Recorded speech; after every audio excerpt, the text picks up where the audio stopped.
ಆತ್ಮೀಯ H16 news ಅರ್ಥಾತ್ ಸೀತಾರಾಮ್ಗೆ ಸ್ವಾಗತ. ನಾನು ನಿಮ್ಮವ MI ಅಥವಾ ಮಲ್ಲಪ್ಪ ಜೋತವರು. ಆದ್ಮೇಲೆ ಟೆಸ್ಟ್ ಸರಣಿ ಅಂತೂ ಮುಗಿಯಿತು, ಚರ್ಚೆಗಳು ಸಾಕಷ್ಟು ನಡೀತಾ ಇದ್ದಾವೆ. ಅದರಲ್ಲೂ ಅದ್ಭುತವಾಗಿ ಗೆದ್ದಂಥ ಕೊನೆ ಟೆಸ್ಟಿನ ಬಗ್ಗೆ ಮಾತೋ ಮಾತು ಇಡೀ ರಾಷ್ಟ್ರ ತುಂಬ, ವಿದೇಶಗಳಲ್ಲೂ ಸಹಿತ ಕ್ರಿಕೆಟ್ ಪ್ಲೇಯರೆಲ್ಲ ಚರ್ಚೆ ಮಾಡ್ತಾ ಇದ್ದಾರೆ. ಅದ್ಭುತ ಗೆಲುವಪ್ಪ ಇದೊಂದು ಅಂತೇಳಿ.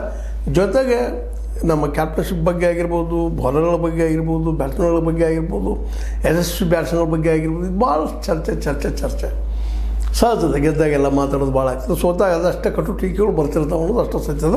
ಆ ಎಲ್ಲ ದೃಷ್ಟಿಗಳು ಈ ಸಲ ಒಂದು ಸ್ವಲ್ಪ ಏನೋ ಗೌತಮ್ ಗಂಭೀರರ ಟೀಮ್ ಇವತ್ತು ಗಂಭೀರವಾಗಿ ವರ್ತನೆ ಮಾಡ್ತಾ ಗೆದ್ದ ಸಂತೋಷವನ್ನು ಭಾಳ ದೊಡ್ಡದಾಗಿ ಆಚರಿಸ್ಕೊಳ್ಳಾರದು ಸಹಜ ಕ್ರಿಯೆಪ ಅದೊಂದು ತೆಗೆದುಕೊಳ್ತಾ ಇರೋದು ಭಾಳ ಸಂತೋಷ ಕೊಡುವಂಥ ವಿಷಯ.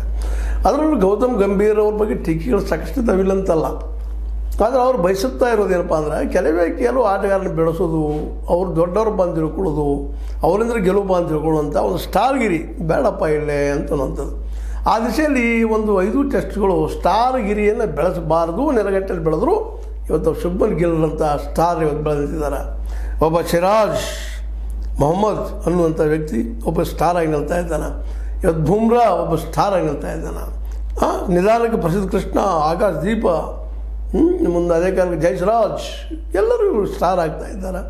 ಸ್ಟಾರ್ ಮಾಡೋದು ಅಥವಾ ಬಿಡೋದು ಒಬ್ಬರದಲ್ಲದು, ಅದು ಅವರ ಪ್ರತಿಭೆ, ಅವರ ಹಾರ್ಡ್ ವರ್ಕ್ ಅವ್ರನ್ನ ಸ್ಟಾರ್ ಆಗಿ ಮಾಡ್ತದೆ.